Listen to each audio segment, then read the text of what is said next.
Bike छोटा चला चला चला पटक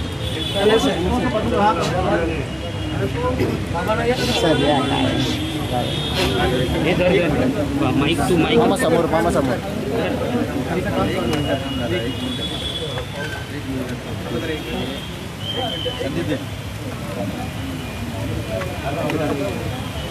मामा काय एक मिनिट झाला का रोल रोल मामा काय सांगाल विरार अलिबाग कोरिडॉर प्रकल्प संदर्भात कलेक्टरांची भेट घेतली काय सांगाल? पहिले तर हा जो विषय आहे याच्याविषयी एक पॉझिटिव्हली चर्चा कलेक्टर साहेबांशी झाली. अनेक पॉईंटवर म्हणजे कशा पद्धतीने शेतकऱ्यांना जास्तीत जास्त भाव देता येईल या विषयावर चर्चा झाली. मग त्याच्यात गुणांक 1 गुणांक 2 असेल, समृद्धीचा विषय असेल, बुलेट ट्रेनचा विषय असेल.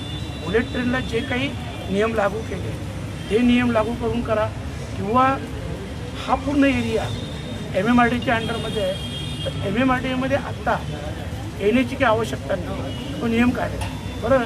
तर सरसकट येण्याच्याच भावाने सगळ्या जमिनींना भाव द्यावा. आणि आमची मागणी एकच होती की शेतीची जागा असू दे किंवा कुठल्याही आरक्षणाची जागा असू दे सगळ्या जागांना एक समांतर भाव द्यावा. पॉझिटिव्हली चर्चा झाली. लवकरात लवकर कलेक्टर साहेब निर्णय घेतील. जर त्याच्यातून काही मार्ग निघाला नाही तर याच्यापेक्षा मोठं उग्र आंदोलन तर मग सगळ्या 5 जिल्ह्याच्या भूमिपुत्रांचं ते आंदोलन असेल. सध्या आंदोलन हे फक्त 14 गावाचं होतं हे म्हणून 14 गावाच्या अनुषंगाने ती मागणी होती. किती हेक्टर जागा गेलेली आहे याच्यामध्ये? 500. काय भाव देणार होते हे सरकार आणि दुसऱ्या शेतकऱ्यांना वेगळा भाव आणि हा शेतकऱ्यांना वेगळा भाव? जे भूमिपुत्रांना दुजा भाव का केला जातो? तेच सांगतो भूमिपुत्रांना दुजा भाव म्हणजे बुलेट ट्रेनमध्ये जो भाव दिला 11,88,000 सरसकट दिला.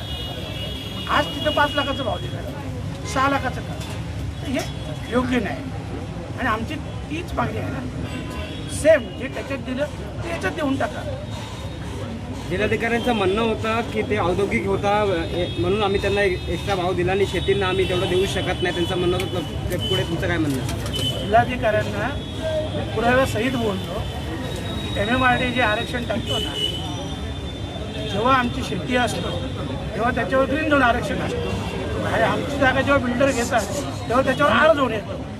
त्याच्यामुळं झोनचा न बोललेलं बरं अशा स्पष्ट भाषेत कलेक्टर साहेबांशी बोलतोय आणि ते सगळं सोडून सगळ्या शेतकऱ्यांना सारखा भाव द्यावा ही आमची मागणी आहे. चल भाई.